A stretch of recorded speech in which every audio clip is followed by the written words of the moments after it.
Hello नमस्कार राम राम प्यारे साथियों, कैसे हो आप सभी लोग। तो चलिए आज हम हिंदी के मोस्ट इम्पोर्टेंट क्वेश्चंस करेंगे जो हर बार एग्जाम में आए हुए हैं। ठीक है, तो सारे क्वेश्चन बिल्कुल ध्यान से देखना, बहुत सारा हिंदी का टॉपिक आपका क्लियर हो जाएगा। तो चलिए करते हैं, यहाँ पर वन बाय वन हर एक क्वेश्चन को डिटेल से समझाऊंगी। तो देखिए अनेकार्थ, पहला क्वेश्चन देखते हैं। अनेकार्थक शब्द के अर्थ समूह की दृष्टि से कौन सा विकल्प संगत नहीं है। देखिए चार आपके पास ये दिए गए हैं, ऑप्शंस दिए गए हैं। पहला है रित। रित का आदित्य मतलब होता है, बिल्कुल ठीक है, लेकिन रित का मतलब ऋतु नहीं होता है। रित का मतलब सत्य भी होता है।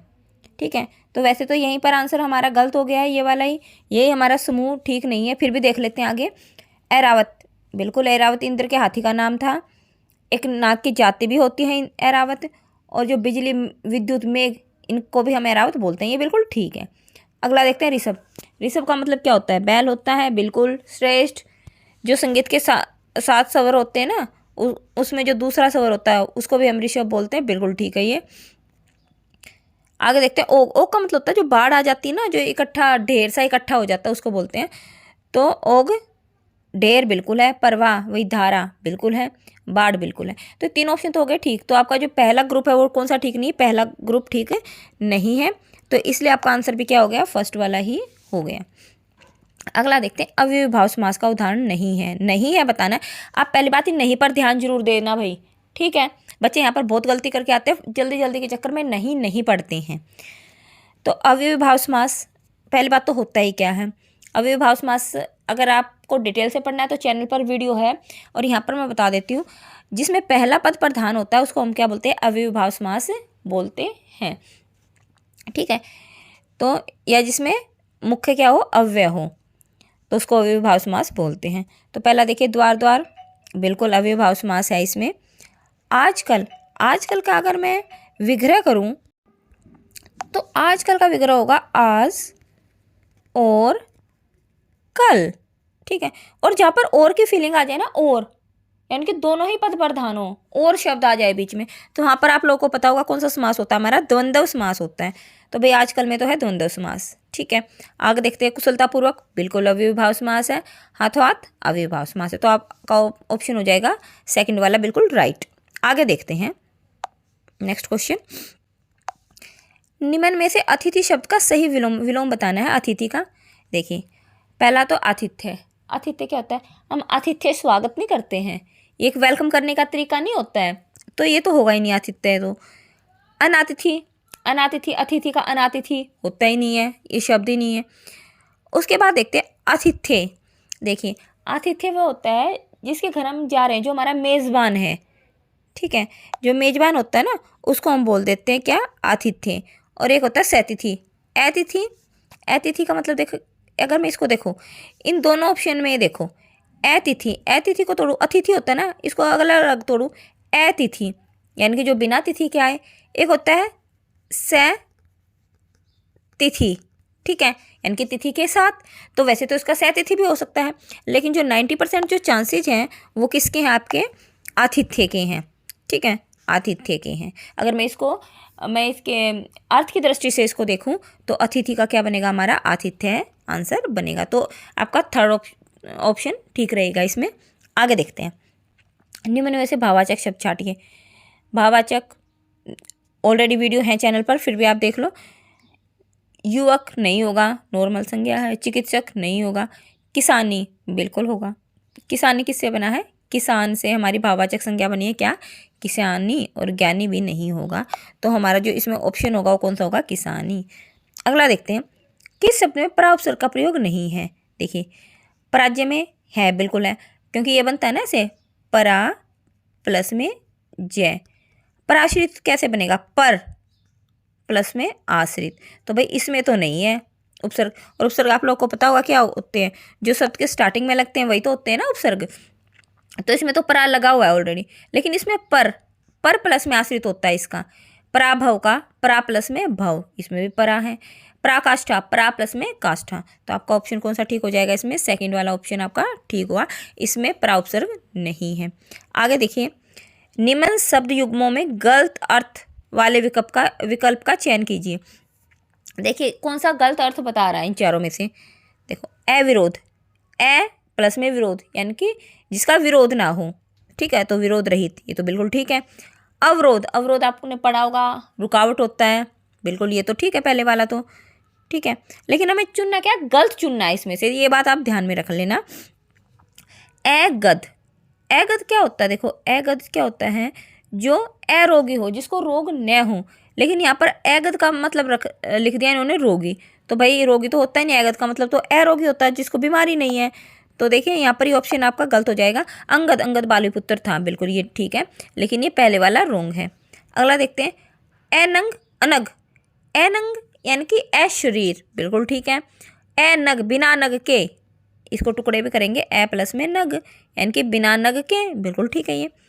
उभय और अभय, उभय होता है जो दोनों, आपको पता होगा ना, उभय जानवर होते हैं, उभय यानी कि जो दोनों में रह लेते हैं, यानी कि पानी में भी और धरती पर भी, है ना, तो दोनों, बिल्कुल ठीक है।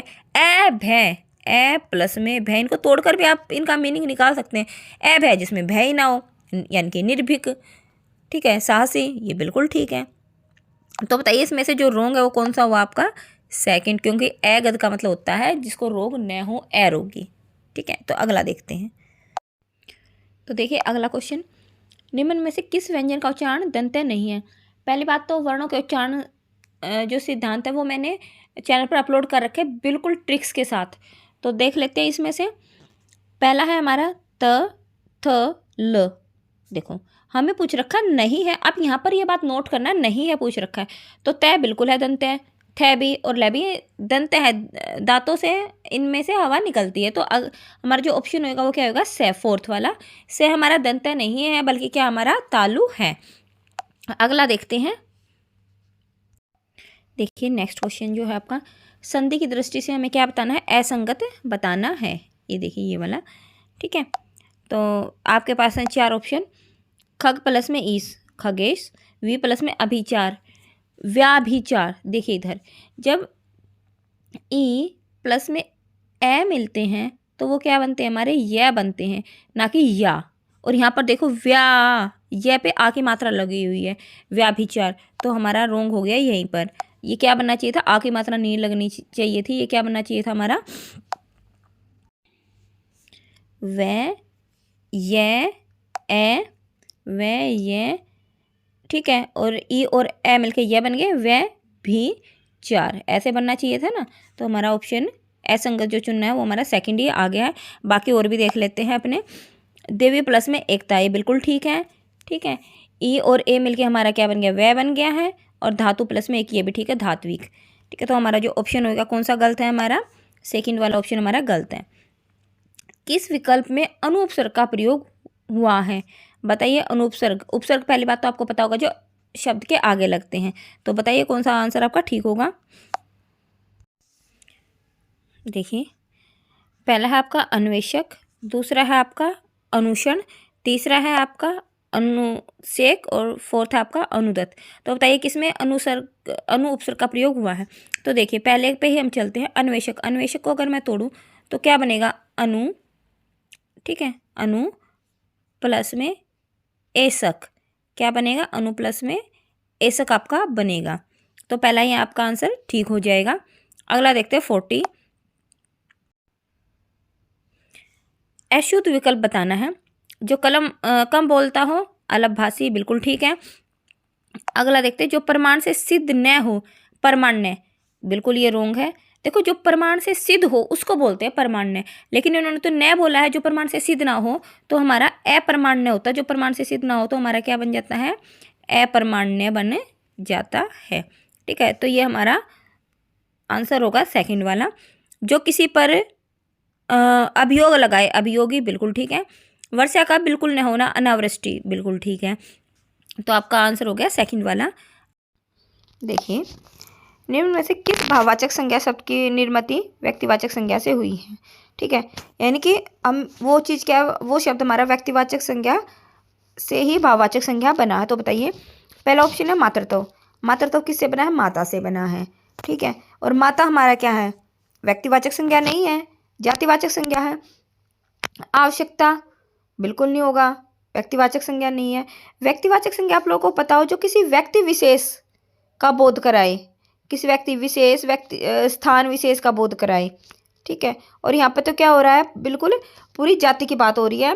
ठीक है, अच्छा अगला देखते हैं ऐश्वर्य। ऐश्वर्य किससे बना हुआ है हमारा, देखो ऐश्वर्य जो भाववाचक संज्ञा वो हमारी बनी है ऐश्वर्या से।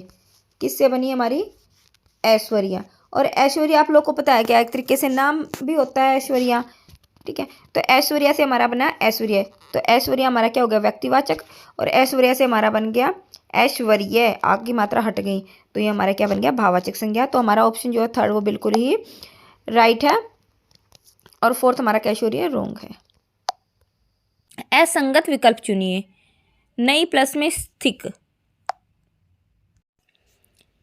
नैष्ठिक बिल्कुल ठीक है। वी प्लस में साध, विषाद बिल्कुल ठीक है। सु प्लस में स्मिता बिल्कुल ठीक है। नी प्लस में सन, देखिए विसर्ग आ गया है, नी के बाद क्या आया हमारा, विसर्ग आया, विसर्ग के बाद हमारा क्या है, स है।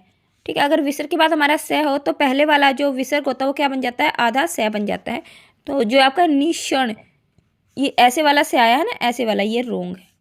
ठीक है, तो ये हमारा रोंग है फोर्थ वाला, और जो रोंग होगा वही हमारा क्या होगा, आंसर होगा, क्योंकि असंगत बताना है। निम्न में से कौन सा शब्द लय पर तय से युक्त नहीं है, लय पर तय नहीं है उसके अंदर, पर तय आपको पता है शब्द के लास्ट में लगते हैं। तो पहला देखिए श्यामल, श्याम प्लस में लय बिल्कुल है। कुशल, कुश प्लस में लय बिल्कुल है। रोमल, रोम प्लस में लय बिल्कुल है, तीनों तो हैं। आंचल, आंच प्लस में लय, ये नहीं होगा। आंचल एक पूरा शब्द है, इसमें लय प्रत्यय नहीं है, ये पूरा एक शब्द का शब्द है। तो हमारा आंसर क्या हो जाएगा, फोर्थ वाला। अगला देखते हैं, वार्तनिक दृष्टि से अशुद्ध विकल्प चुनिए। वर्तनी की दृष्टि से बताना जो कौन सा गलत है।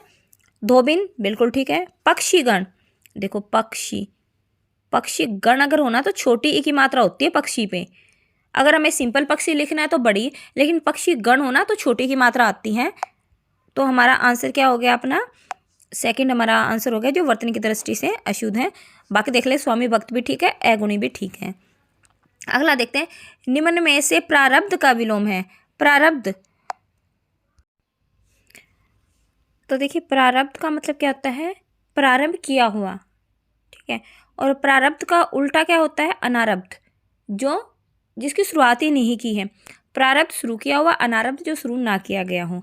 तो प्रारब्ध का विलोम हो जाएगा अनारब्ध। ठीक है, ये ध्यान में रख लेना, ये आरब्ध लिखा हुआ है, अपौरुष, अपौरुष तो होगा ही नहीं। ठीक है, और अगला देखते हैं, उपलब्ध, ये भी नहीं होगा। तो जब आपका आंसर हो जाएगा वो क्या हो जाएगा, अनारब्ध।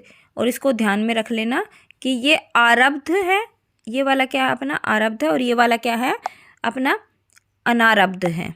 ठीक है, तो ये वाला आंसर होगा। देखिए आपका अगला क्वेश्चन देखते हैं, निम्न में से कौन सी क्रिया क्रम की अपेक्षा रखती है। ठीक है, यानी कि उस क्रिया के साथ हमें क्रम लगाने की जरूरत पड़ेगी। पहला है दौड़ना, पीना, हंसना, रेंगना। देखो ये क्वेश्चन मैं पहले भी कल भी मैंने करवाया था, ये कल भी आया हुआ था एचटेट के एक अलग से पेपर में, और आज फिर से जो मैं अगला एचटेट का पेपर सोल्व करवा रही हूँ उसमें भी आया हुआ है। तो ये पीना जो है ना, पीना, पीना जो क्रिया है ना उसके साथ क्रम लगेगा, बिना क्रम के पीना क्रिया नहीं होती। हम क्या पियेंगे, मुझे पानी पीना है, तो पानी, पानी क्रम जरूर आएगा, खाली हम ये तो नहीं बोल सकते मुझे पीना है ना। तो आप यहाँ से ध्यान दें, तो इसमें यानी कि क्रिया की अपेक्षा रखती है कौन, क्रम की अपेक्षा रखती है कौन सी क्रिया, पीना। ठीक है, मोस्ट इंपोर्टेंट क्वेश्चन है, 2-3 बार आ रखा है एग्जाम में। देखिए अगला हमें बताना है, विलोम शब्द की दृष्टि से संगत विकल्प बताइए, यानी कि कौन सा विलोम शब्द आपस में सही है। तो पहला आपके पास है विलास, अगला है परलास। देखो विलास, विलास क्या होता है, जो भोग विलास की चीज़ें होती है ना, सुख सुविधा की, वो, और परलास कोई शब्द ही नहीं होएगा। ठीक है, तो ये हमारा फर्स्ट हो गया रोंग। अगला देखते हैं विहित और परहित। ठीक है, तो देखिए विहित का मतलब क्या होता है, तो देखिए विहित, विहित का मतलब होता है जो मुनासिब होता है, उचित होता है, और परहित दूसरों का हित करने वाला। तो ये भी एक दूसरे से क्या है, उल्टे नहीं है, बिल्कुल अलग अलग शब्द हैं। थर्ड देखते हैं विपदा और आपदा, ये तो सेम ही हो गया, विपदा का भी मतलब मुसीबत, आपदा का मतलब भी मुसीबत, तो ये भी नहीं होगा, फर्स्ट भी नहीं, सेकंड भी नहीं, थर्ड भी नहीं। अगला देखते हैं वैमनस्य और सोमनस्य। वैमनस्य, देखिए वैमनस्य होता है जो एक तरीके से प्रसन्नता ना दे, जो दुख दे, और सोमनस्य होता है प्रसन्नता देने वाला। तो ये बिल्कुल राइट आंसर होगा आपका फोर्थ, वैमनस्य और सोमनस्य। अगला देखते 33, अर्थ की दृष्टि से असंगत मुहावरे का चयन कीजिए। ठीक है, एक मुहावरा ऐसा होगा जिसका अर्थ ठीक नहीं है। तो आँख का पानी गिर जाना, बेशरम हो जाना। सेकंड है आंखों पर बिठाना, बहुत आदर सत्कार करना। थर्ड है आँख का काजल चुराना, सफाई से चुराना। और फोर्थ आपका अरमान निकालना, अपनी ही बात करते रहना। ठीक है, बताइए इसमें, तो बताइए इसमें से कौन सा आंसर ठीक होगा। देखिए, आँख का पानी गिर जाना, बेशरम हो जाना, बिल्कुल ही आंसर ठीक है। आंखों पर बिठाना, किसी को भी जब हम आंखों पर बिठाते हैं यानी कि हम उसकी बहुत इज्जत करते हैं, बहुत आदर सत्कार हम करते हैं, बिल्कुल ठीक है। आँख का काजल चुराना, सफाई से चुराना, बिल्कुल कोई भी चोरी करता है वो सफाई से करता है, जैसे आँख में से काजल चुरा लेता है। अगला देखिए, अरमान निकालना, अपनी ही बात करते रहना, ये आंसर ठीक नहीं होगा, क्योंकि अरमान निकालना क्या होता है, अपनी दिल की ख्वाहिश पूरी करना है ना, अपने दिल के अरमान पूरे करना। तो ये आपका ऑप्शन ठीक नहीं है, तो यही आपका आंसर हो जाएगा, क्योंकि असंगत में बताना। तो आपका ऑप्शन नंबर फोर्थ बिल्कुल ठीक है, यह असंगत है। अगला देखते हैं, किस विकल्प के सभी शब्द रात के पर्याय हैं। ठीक है, तो देखिए पहला है बयार, निशा, यामिनी। अगला देखते हैं, तो देखिए जो पहला है आपका बयार, बयार का मतलब क्या होता है, हवा। निशा का मतलब होता है रात, यामिनी का मतलब भी रात। तो बाकी तो दो ऑप्शन तो ठीक है, लेकिन बयार हमारा क्या हो गया, रॉन्ग हो गया, और हमें बताना जो सही विकल्प है। अगला देखते हैं, सरवरी का मतलब रात होता है, बिल्कुल। रैन का मतलब भी रात, विभावरी का मतलब भी रात। तो वैसे तो ऑप्शन आपका सेकंड हो गया राइट। फिर भी एक बार चेक कर लेते हैं, समा, समा का मतलब रात थोड़ी होता है, समा का मतलब होता है किसी को माफ़ करना। ठीक है, रजनी, दैत्य, दैत्य राक्षस, ये भी रॉन्ग हो गया थर्ड वाला भी। अगला देखते हैं, फोर्थ वाला ऑप्शन देखते हैं, राका, रात्रि, तनु। ठीक है, तनु, तनु क्या होता है, छोटा होता है एक तरीके से। तो ये भी आपका ऑप्शन रॉन्ग। तो जो सबसे राइट ऑप्शन होगा वो आपका हो गया सेकंड, आपका आंसर हो गया। अगला देखते हैं, किस विकल्प के सभी शब्द व्यक्तिवाचक संज्ञाएं हैं। व्यक्तिवाचक संज्ञाएं ऑलरेडी पहले भी आ चुका है, आपको पता है व्यक्तिवाचक संज्ञाएं कौन सी होती है, जो किसी व्यक्ति विशेष, किसी एक व्यक्ति, स्थान आदि का बोध कराएं, है ना। तो देखते हैं क्या क्या ऑप्शन है आप लोगों के पास। पहला आपका आम, साधना, ऊंचाई। देखो आम, ठीक है, किसी फल का नाम हो गया, ठीक है। साधना, किसी लड़की का नाम हम लगा सकते हैं, लेकिन ऊंचाई तो व्यक्तिवाचक नहीं है, तो ये तो ऑप्शन फर्स्ट हो गया रॉन्ग। सेकंड देखते हैं, गाय, मूर्खता, मूर्खता कोई व्यक्तिवाचक संज्ञा थोड़ी है, ये तो भाववाचक हो गई, है ना। तो ये सेकंड वाला यहाँ पे फिर से रॉन्ग। चालाकी भी व्यक्तिवाचक नहीं है। थर्ड देखते हैं, राधे श्याम, नाम है ना किसी का, व्यक्तिवाचक हो गई, बिल्कुल ठीक है। पन्नालाल भी नाम है किसी का, बिल्कुल ठीक है। और हिमालय भी किसी पर्वत का नाम आ गया, किसी विशेष चीज़ का नाम आ गया ना, तो हमारा ऑप्शन थर्ड बिल्कुल राइट है। अगला देखते हैं, ममता, बैल, लंबाई। ठीक है, ममता भाववाचक संज्ञा होती है, ये आपका फोर्थ भी रॉन्ग। तो आपका जो आंसर होगा वो हमारा आंसर कौन सा होएगा, तीसरे वाला हमारा आंसर बिल्कुल ठीक होगा। अगला देखते हैं, मैं चुप नहीं बैठ सकती, उक्त वाक्य भाववाच्य में होगा। हमें इसका क्या बनाना है, भाववाच्य बनाना है। तो देखिए कैसे बनेगा। ठीक है, तो बताइए भाववाच्य क्या बनेगा इसका। मैं चुप नहीं बैठ सकती, तो मेरे द्वारा चुप नहीं बैठा जाता, ये तो रॉन्ग हो गया। मैं चुप नहीं बैठ सकूंगी, ये तो भविष्य की बात हो गई। ठीक है, अगला देखिए, मुझसे चुप नहीं बैठा जाता, ये बिल्कुल ठीक है। मैं चुप रह सकती थी, ये तो पास्ट की बात हो गई, ये भी रॉन्ग है। ठीक है, तो जो हमारा आंसर होगा वो क्या होगा, थर्ड। अगला देखते हैं, निम्न में से कौन सा शब्द गुण स्वर संधि का उदाहरण है। हमें कौन सी बतानी है, गुण स्वर संधि बतानी है। देखो क्या क्या है, हिमोपल, नभोमंडल, रजोदर्शन, यशोवर्मन। देखो इसका आंसर होगा फर्स्ट। ठीक है, ये क्या बनेगा, हिम प्लस में उपल, है ना, ये वाला क्या बनेगा, हिम प्लस में उपल। अगला ये जो बाकी क्या विसर्ग संधि से बने हुए हैं, नभः प्लस में ऐसे बनेंगे, नभः प्लस में मंडल, है ना, रजय, रजय है, क्या बनेगा अपना, रजय है प्लस में दर्शन। विसर्ग संधि के उदाहरण है, यश है, यश के बाद दो विसर्ग लगाओ प्लस में वर्वन। तो इसका जो आंसर होगा फर्स्ट। इसमें ए और ऊ मिलके हमारा ए प्लस में छोटा ऊ मिलके हमारे क्या बना देंगे, ओ बना देंगे, है ना। तो फर्स्ट आंसर आपका राइट है। अगला देखते हैं,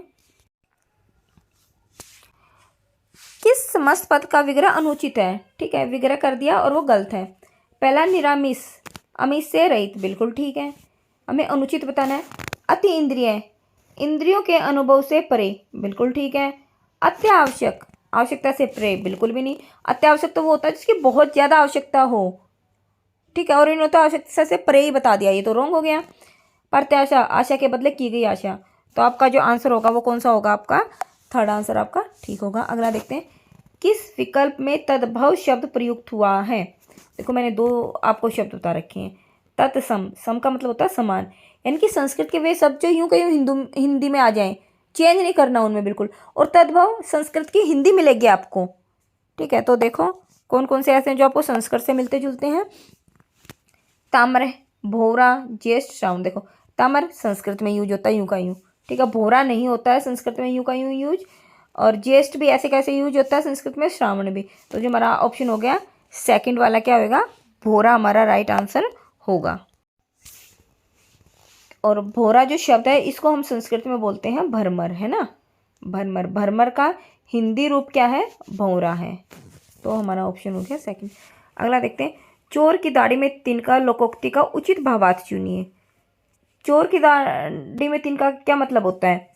अपराधी सदैव शंकित रहता है, ये तो बिल्कुल ठीक है। जो भी होगा ना, जो अपराधी जिसने चोरी किया कुछ भी क्राइम किया वो हमेशा क्या रहेगा? शंका में रहेगा। तो वैसे तो ऑप्शन फर्स्ट ही ठीक है। आगे पढ़ लेते हैं बाकी।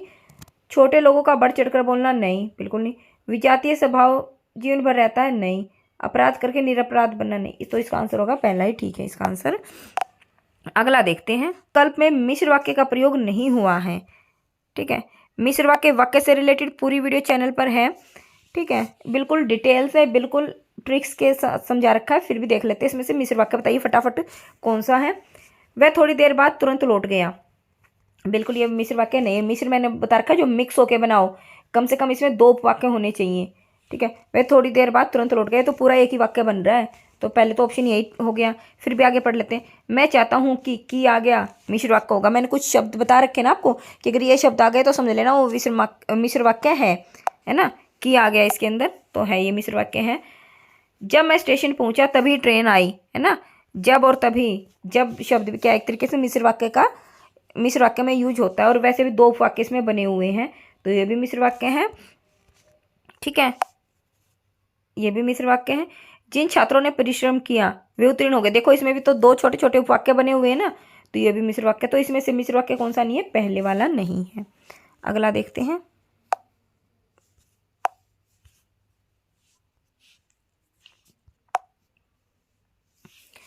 किस विकल्प का शब्द अव उपसर्ग से नहीं हुआ है, ठीक है। चार आपके पास ऑप्शन है, ठीक है। तो अव उपसर्ग में बताना है कौन से में अव उपसर्ग नहीं है। देखिए अवाप्य, पहली बात तो उपसर्ग क्या होते हैं? किसी भी शब्द के स्टार्टिंग में लगते हैं, तो अ प्लस में आप्य इसमें बिल्कुल है। अव अवेक्षण, अवेक्षण में अ प्लस में एक्शन बिल्कुल है।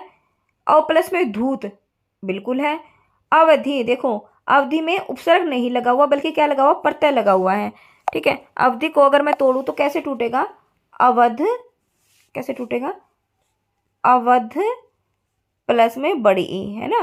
तो ये लास्ट में लगा प्रत्यय, तो इसमें क्या हमारा उपसर्ग नहीं है, तो हमारा आंसर हो जाएगा फोर्थ। अगला देखते हैं, निम्न में से किस विकल्प में दंत्य वर्ण है, ठीक है। दंत्य वर्ण हमें बताने हैं। ज य से, न ल से, सेकंड ऑप्शन बिल्कुल ठीक है, ठीक है।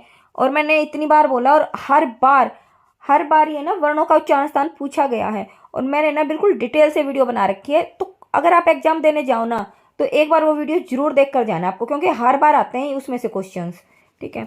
तो अगला देखना, कौन सा विशेषण शब्द भाववाचक संज्ञा से निर्मित है, ठीक है। भाववाचक संज्ञा से निर्मित होना चाहिए। तो नागरिक नहीं है, भाववाचक संज्ञा से नहीं है। चलता बिल्कुल नहीं है। ऊंचा नहीं। प्यारा, देखो कोई चीज़ प्यारी है, अच्छी है, बुरी है, वो क्या होती है? भाववाचक संज्ञा से बनी हुई होती है ना। तो हमारा 44 का जो हमारा आंसर होएगा वो हमारा क्या होएगा? फोर्थ, प्यारा। अगला देखते हैं, निम्न में से कौन सा शब्द कृत प्रत्यय से निर्मित नहीं है? उसके अंदर कौन सा प्रत्यय नहीं होना चाहिए? कृत। देखिए जो कृत प्रत्यय होते हैं ना, आप लोग को पता होगा, पहली बात तो प्रत्यय लास्ट में लगते हैं किसी भी शब्द के, और जो कृत जो प्रत्यय होते हैं ना, वो उसके अंदर क्या होती है? क्रिया होती है हमारी, क्या होती है? क्रिया होती है। तो देखो इसमें क्रिया क्यों मिलेगी? कमाई बिल्कुल ही कृत प्रत्यय है, कमाना से ही तो बना है ना कमाई। पढ़ाई, ये क्रिया कर रहे हैं ना हम, जो पढ़ रहे हैं, कमा रहे हैं, क्रिया ही है ना। लड़ाई कर रहे हैं। अब चतुराई देखिए, चतुराई कोई क्रिया थोड़ी है। कोई आदमी चतुर है, ये क्या है, विशेषता है ना, विशेषण एक तरीके का चतुराई। तो हमारा ऑप्शन क्या हो जाएगा, फोर्थ हमारा राइट आंसर हो जाएगा। ठीक है, तो मेरे ख्याल से आप लोग को आया होगा समझ में। और अगर आपको वीडियो पसंद आई है तो प्लीज़ वीडियो को लाइक कर दें, सब्सक्राइब कर दें। और मैं कह रही हूँ अभी टाइम बहुत कम रह गया है, जितने भी क्वेश्चंस हो ना, क्वेश्चन की टेस्ट सीरीज क्वेश्चन करो जितने हो सके अभी। ठीक है, इजीली आपका एग्जाम क्लियर हो जाएगा। Thank you.